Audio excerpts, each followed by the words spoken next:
अगर आपको युद्ध करना है और आप सही हैं तो वो पाप नहीं है, वो अपराध नहीं है, क्योंकि आप एक सही रास्ते पर चल रहे हैं।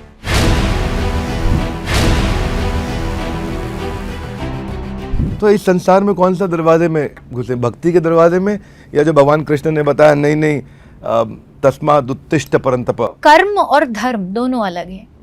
मतलब जहाँ आपके कर्म की आवश्यकता है, जहाँ आपका श्री कृष्ण ने युद्ध करने के लिए कर्म के लिए कहा है कि तेरा कर्म है, क्योंकि तू क्षत्रिय है, क्षत्रिय का काम है लड़ना, तो तुझे वो करना पड़ेगा।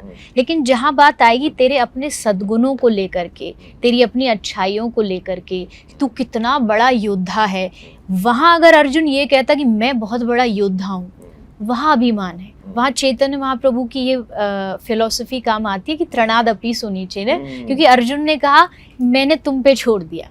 अर्जुन ने ये ईगो नहीं रखी कि मैं लड़ूंगा, तो उन्होंने ऑटोमेटिकली महाप्रभु की वचन को फॉलो किया।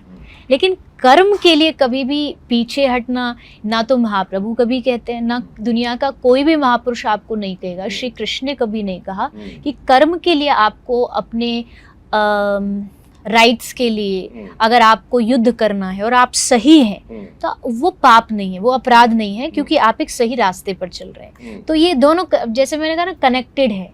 अपने आप को अगर अर्जुन समझता कि मैं युद्ध कर रहा हूँ तो फिलॉसफी खराब हो जाती महाप्रभु की, लेकिन उन्होंने दोनों चीज को साथ में लेकर के चल। बहुत सुंदर। और भगवान ने यहाँ पे एक श्लोक में ये भी कहा था कि राज सुख लोभे ना, तुम राज सुख के लिए नहीं लड़ रहे हो, राइट पर्पस के लिए लड़ रहे हो। बिल्कुल बिल्कुल। तो क्योंकि ये थोड़ा मेरे भी दिल के इतना करीब है सब्जेक्ट, तो ये कॉन्वर्सेशनल वैसे ही रहेगा। आपने छोटी उम्र में बहुत कथा करनी शुरू करी। आजकल देख रहे हैं, पहले तो ऐसा होता था बड़ी बड़ी उम्र में लोग करते थे। ऐसा भगवान ने भी एक श्लोक बोला है गीता में कि ये यथा माम प्रपद्यन्ते ताम तथैव भजामि हम, जो जितनी मात्रा में मेरा भजन करता है, ये यथा ताम तथा, जो जैसा मैं उसको वैसा, कि ताम तथैव भजामि अहम, मैं खुद भी उसका उतना ही भजन करने लगता हूं जो मेरा भजन कर रहा है। आज देख रहे हैं कि समय बदल रहा है। 20-25 साल पहले की बात करें तो स्पिरिचुअल ओरेटर, कथावाचक का अर्थ होता था देवी जी के कोई बहुत बूढ़ा सा व्यक्ति होगा।